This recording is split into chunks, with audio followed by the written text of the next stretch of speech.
Hello everyone, आज मैं बनाऊंगी 3 तरह के पिट्ठे जो चावल के आटे से बनाऊंगी, जो खाने में बहुत टेस्टी लगते हैं। और ठंड में भी ये बनाए जाते हैं तो इसको ज़रूर बनाइए, बहुत टेस्टी लगेंगे ये आपको भी। मैंने मूंगफली को अच्छे से रोस्ट कर लिया है। अब इसको थोड़ा सा क्रंच कर लेंगे, बहुत बारीक नहीं करना है, बस हल्का सा क्रंची हो जाए, थोड़ा सा टुकड़ों टुकड़ों में हो जाए, उतना तक ही करना है। और मैंने ये बिना छिलके उतारे किए हैं। आप चाहो तो छिलके को उतार के भी कर सकते हैं, मैंने छिलकों को बाद में उतारा है। तो इस तरीके से छोटे छोटे टुकड़ों में थोड़ा सा हो गया है ये। तो इससे क्या होगा ना, जब हम इसको फिलिंग करेंगे उस राइस फ्लोर में, तो फिर है ना अच्छे से भर जाएंगे और निकलेंगे भी नहीं। अब मैंने इसको इस तरीके की एक छन्नी ले ली है, इसको इस तरीके से अगर छान देंगे ना तो सारे छिलके आराम से निकल जाएंगे। आप देख सकते हैं, पहले हाथों से मसल लीजिएगा, उसके बाद इस तरह से छानने से ये सारे छिलके आराम से निकल जाते हैं। तो इस तरीके से सारा मैंने ले लिया था और कर दिया था। अब मैंने 1 कटोरी से 1.5 कटोरी गुड़ लिया है और इसको मैंने कढ़ाई में गर्म होने के लिए रखा है। थोड़ा सा पानी डाल दिया था, 2-3 चम्मच, और इसको मेल्ट होने तक इसको गरम करना है। इसको पकाना नहीं है, इसको चाशनी नहीं बनानी है, बस इसको हल्का सा गरम करके इसको पिघलाना है। और मूंगफली को ऐड कर देना जो हमने भून कर रखा था, और इसमें अच्छे से मिक्स कर देना। आप चाहो तो गुड़ को ग्रेट करके भी मूंगफली में डायरेक्ट ऐड कर सकते हैं, और इस तरीके से मेल्ट करके भी डाल सकते हैं। बस ये याद रखिएगा, इसकी पट्टी नहीं बनानी है, गुड़ की चिक्की नहीं बनानी है, इतना इतना गुड़ को नहीं पकाना है। बस थोड़ा मेल्ट हो जाए, उसमें मूंगफली मिक्स करके रख देना है। अब उसको साइड में नहीं रखा है। अब मैंने कढ़ाई गर्म होने के लिए रखा है, उसमें मैंने 3 कटोरी पानी डाला है, 3.5 कटोरी। जब ये अच्छे से बॉइल्ड हो जाएगा तो इसमें मैंने राइस फ्लोर ऐड किया है। ये मार्केट वाला राइस फ्लोर है, इजीली अवेलेबल हो जाता है मार्केट में। तो इस जितना पानी डाला है उतना ही मैंने राइस फ्लोर ऐड किया है। जैसे 3.5 कटोरी मैंने पानी दिया था, तो 3.5 कटोरी मैंने राइस फ्लोर ऐड किया है।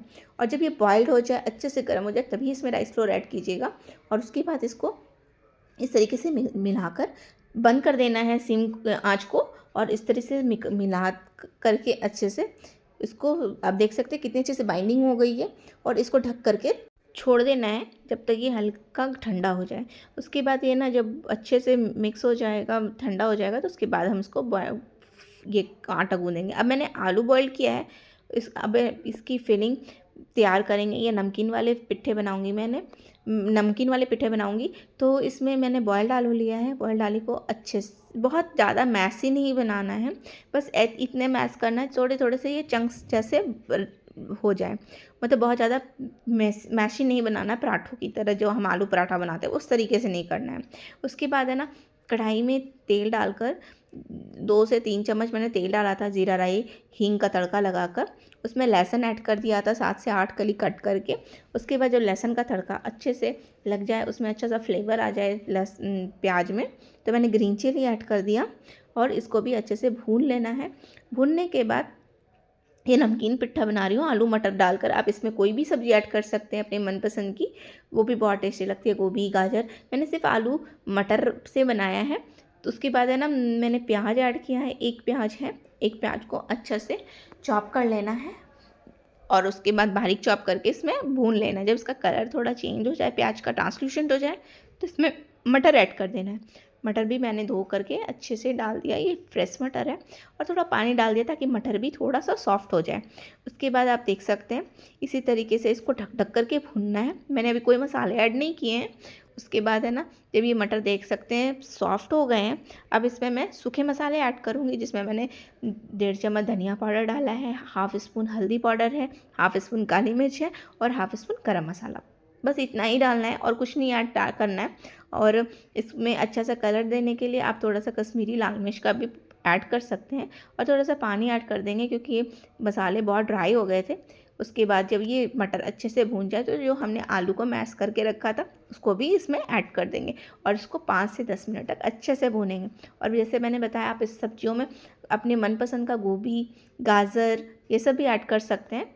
उसके बाद मैंने नमक और कश्मीरी लाल मिर्च पाउडर ऐड किया है, जिससे इसका टेस्ट और कलर बहुत अच्छा आएगा।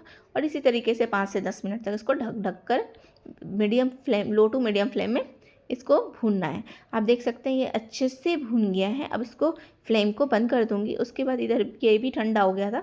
अब इसको हाथों से अच्छे से मसल करके चिकना कर लूँगी। बिल्कुल ये बहुत अच्छे से सॉफ्ट हो जाता है और बिल्कुल आटे की तरह फॉर्म में, आटे का डो जो हम डो बनाते हैं रोटी के लिए, उसी तरीके से हो जाता है। तो इस तरीके से आप देख सकते हैं। बस ध्यान रखिएगा जितना पानी लेना है उतना ही आपको राइस फ्लोर ऐड करना है। उसके बाद फिर इस तरीके से बस छोटी छोटी लोई निकाल करके बनाते जाना है। आप देख सकते हैं कितना चिकना बना है, कहीं से भी क्रैक्स नहीं है, कुछ भी नहीं है, बहुत इजीली बन जाता है। तो मैंने सारे लोई को निकाल लिया। अभी स्टीमर लेंगे। स्टीमर में मैंने लगभग 1 ग्लास पानी डाल दिया है। अब उसके बाद इसको पानी को गर्म होने के लिए डाल देंगे और नीचे से थोड़ा काला ना हो तो मैंने नींबू डाल दिया है। अब इस इडली स्टैंड में और ये जो स्टीमर आती है, इस तरह के जाली में मैंने तेल लगाकर अच्छे से ग्रीस कर लिया है इसको, ताकि ये चिपके नहीं। और जब हम इसमें स्टीम करेंगे तो उसके बाद मैंने ये होममेड खोया है जो ये 2 लीटर दूध से मैंने बनाया था। आप इसको घर में होममेड बना सकते हैं या फिर आप मार्केट का भी ले सकते हैं। तो ये मैंने फर्स्ट खोया का बनाया है। तो इसमें आप चाहो तो ड्राई फ्रूट्स भी ऐड कर सकते हैं, जिससे ना इसका टेस्ट और भी अच्छा आ जाएगा। बस खोए में थोड़ा चीनी ऐड कर लीजिएगा। आप देख सकते हैं इस तरीके से खोया वाला पिट्ठा बनाना है। ये बहुत टेस्टी लगता है खोए का पिट्ठा। बस सब साथ में बना रही हूँ। मैंने जैसे बताया मैं आज 3 तरीके का पिट्ठा बना रही हूँ, तो सबको थोड़ा सा शेप है ना अलग कर देंगे ताकि पता चले कि कौन सा पिट्ठा किस तरीके का बना हुआ है। तो मैंने उसको थोड़ा भरकर ओवल शेप में बनाया है। अब ये मूंगफली और गुड़ वाली जो हमने बनाया था उसको भी भरेंगे हम, और इस तरीके से फिल करके इसको मैंने गोल बनाया है, देख सकते हैं आप। और कहीं से भी क्रैक बिल्कुल भी नहीं है, क्योंकि आटा इतना अच्छा लगा है ना, कहीं से भी क्रैक नहीं होती, बहुत अच्छा चिकना आटा बन जाता है। अब मैं ये आलू वाले जो हमने मसाले बनाए थे उसको फिल करेंगे। इसको भी इसी तरीके से अच्छे से भरना है और इसको भी फिल कर देना है। फिल करने के बाद इसको अच्छे से सील कर देना है, ताकि जो हमारी फिलिंग है वो स्टीम करते वक्त बाहर ना आए। और इस तरीके से इसको भी हम अच्छे से स्मूथ एक बॉल बनाना है। अब इधर से देख सकते हैं मेरा स्टीमर जो है अच्छे से बॉइल्ड हो गया है पानी। अब सारे पिट्ठे को इसमें डाल देंगे और घड़ी देखकर 10 मिनट तक बॉइल्ड होने देंगे, मीडियम टू हाई फ्लेम पे। बहुत अच्छे से स्टीम हो जाता है, एक अलग से शाइन आ जाती है इसमें। घड़ी देख करके 8 से 10 मिनट तक इसको बॉइल्ड होने देना है। आप देख सकते हैं बिल्कुल अलग सी शाइन आ रही है इसमें। तो ये बहुत अच्छे से बन गया है, बहुत अच्छे से बॉइल्ड हो गया है। तो इसको आप इस तरीके से भी खा सकते हैं, गुड़ वाला और खोया वाला, और आलू वाले भी ऐसे ही खा सकते हैं। बट आलू वाले को मैं एक अलग से तड़का लगाऊंगी जो ना और इसका टेस्ट है ना और भी अच्छा बनाएगा। ऐसे भी ये बहुत अच्छा बनता है, अच्छा लगता है, लेकिन इसको ना तड़का लगा करके इसको खाने से ना इसका टेस्ट फ्लेवर बहुत अच्छा आता है। तो फिर मैंने तेल गरम किया, उसमें थोड़ा सा राई को डालेंगे। जब ये अच्छे से तड़क जाए तो ये जितने आलू वाले थे इसको भी इसमें ऐड कर देंगे और थोड़ा सा क्रंचीनेस आने तक इसको भून लेना है। ये बिल्कुल रेडी है। अच्छी लगे वीडियो तो please like share and subscribe कर दीजिएगा। Thanks for watching.